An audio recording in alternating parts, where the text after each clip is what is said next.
fans, it's Joe from Boro Fan TV, and this is the preview for the upcoming game on Wednesday the 19th of April with an 8 PM kick-off as the Boro take on Hull City in the Scarbet Championship at the Riverside Stadium.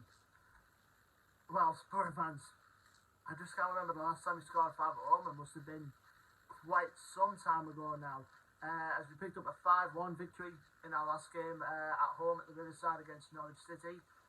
It's probably a fair way of saying that we got a run back from that playoff final defeat, that's for sure, Boro fans, let me tell you that. We did well to start with, and the point to prove as well for Aaron Ramsey as well, as he scored against the club where he spent the first half of the season on loan as well to get us the scoring started. And then it was 2-0 about 10 minutes or so after that, because we basically took control of the game from that point on, and Hayden Hackney executed a well-taken goal to make it 2-0. And soon, and about a few minutes after that, it was 3-0. Cameron Archer with a well-composed finish as well to put it past Angus Gunn in the Norwich goal. Now the Canaries did put one back after that through Joshua Sargent, but soon after that, just before half time, Archer got a double. I literally thought it was offside when I looked at it at the start, because Archer hardly celebrated that goal, but it was given in the end. And then going into half time, and shortly after the start of the second half, we got our 5th goal.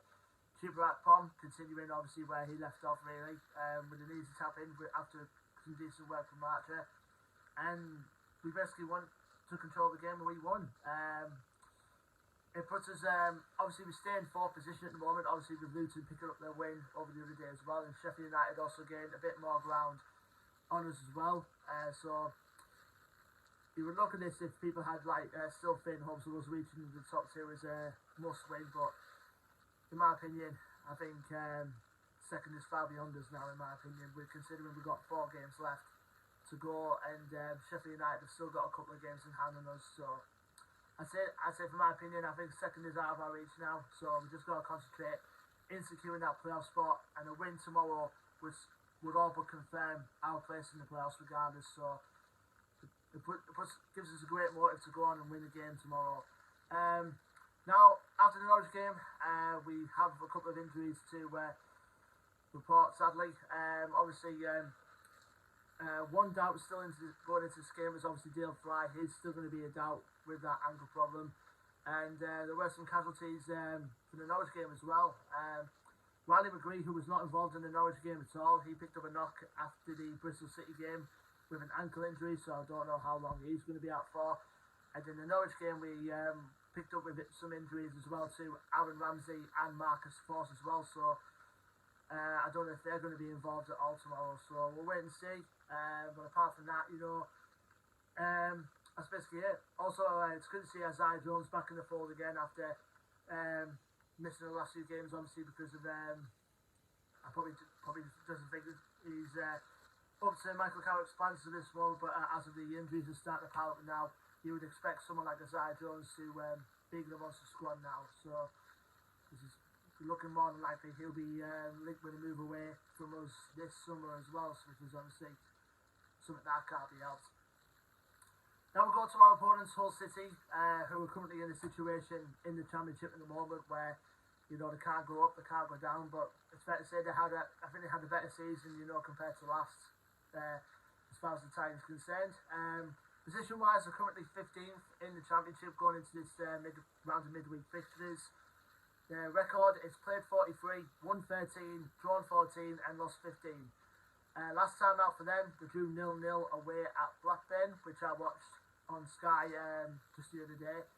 They look solid defensively. They've looked a very good, strong team about, but like us as well, they're also struggling with a few key players that are out through injury as well. You've got the likes of their top scorer at the moment, Oscar Estepinian, out injured. Ryan Longman out injured. Who else? Not the top of my head. But like I said, they've got a fair few out injured. Benjamin Tete is another one I can think of. But apart from that, they've still got some good players in the team. And obviously, Liam Senior has done well to keep Hull afloat towards the end point of the season. Obviously, get them into a mid-table finish this season. Like I said, they can't go up, they can't go down.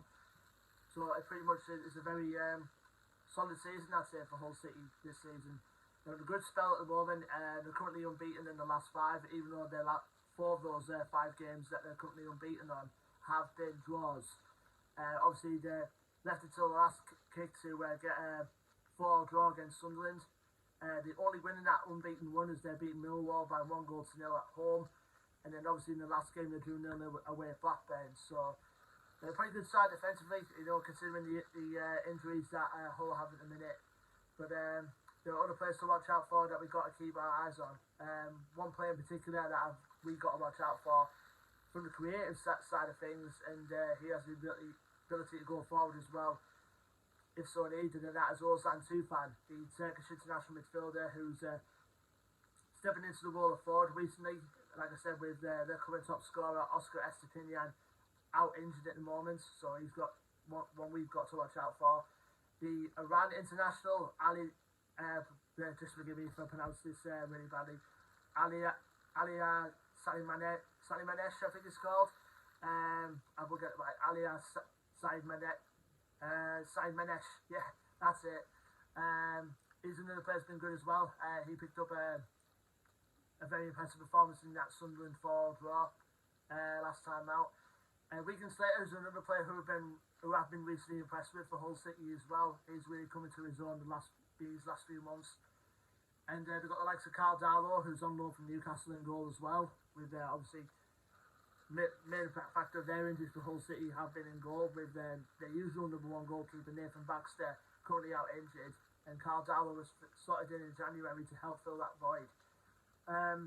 Jacob Greaves, another player as well we've got to keep our eyes on. Obviously, we were linked with him throughout last summer, and unfortunately he signed a new contract with Hull, and again, he's the club captain and he's been doing well for the Tigers, so it'll be a tough game. Usually games throughout the years against Hull City have been tough, and this one should be no different. Last time we played them, obviously it was back at the MKM Stadium just before the World Cup, I believe, or after the World Cup. I think it was just before the World Cup. We beat them by 3-1.